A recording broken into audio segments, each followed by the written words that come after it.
V tem videu si bomo pogledali nekaj osnovnih nastavitev, ki jih dobimo pri vsakem posnetku, ki ga uvozimo v program HitFilm. Če imamo posnetek izbran, vidimo, da se nam tukaj zgoraj pokaže nekaj različnih nastavitev.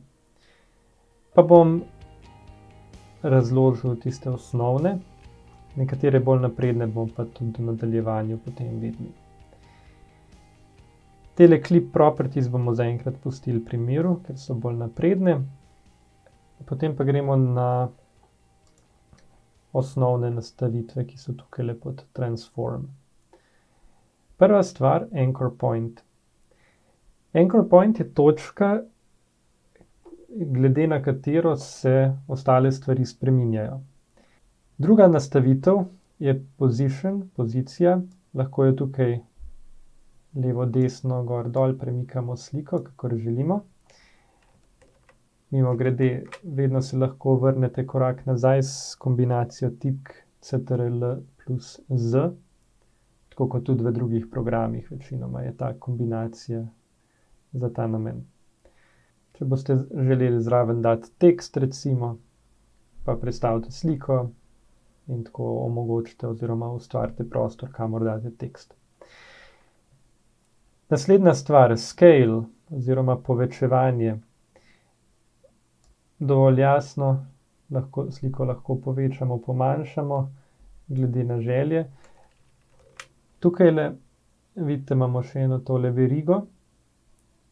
Zaenkrat, če je označena, pač pomeni, da se sta obe dve dimenziji večali in manjšali sočasno. Če odstranimo tole, lahko sliko tudi večamo, manjšamo samo v eno dimenzijo. Naslednja stvar, Rotation oziroma vrtenje. Sliko lahko tudi zavrtimo, lahko jo tudi večkrat zavrtimo, tukaj nam tudi kaže, kolikokrat smo jo zavrteli.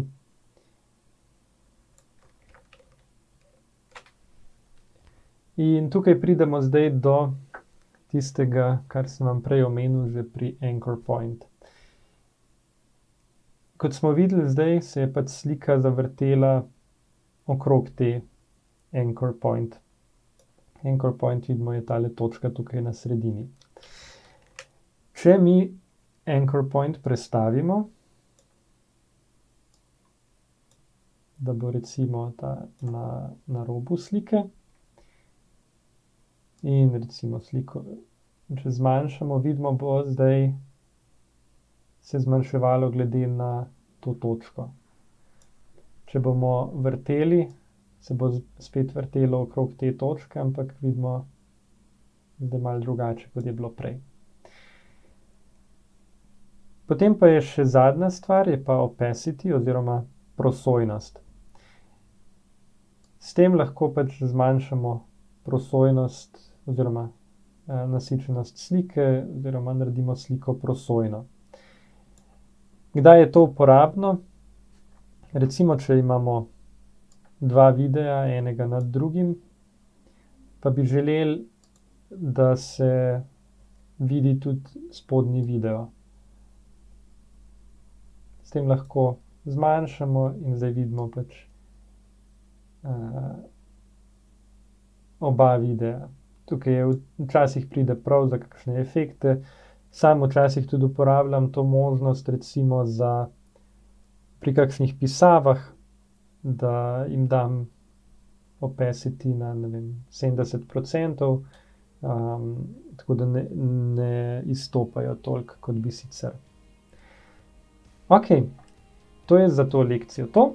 V naslednji lekciji si bomo pogledali pa, kako dodajamo slike, tekste in govor.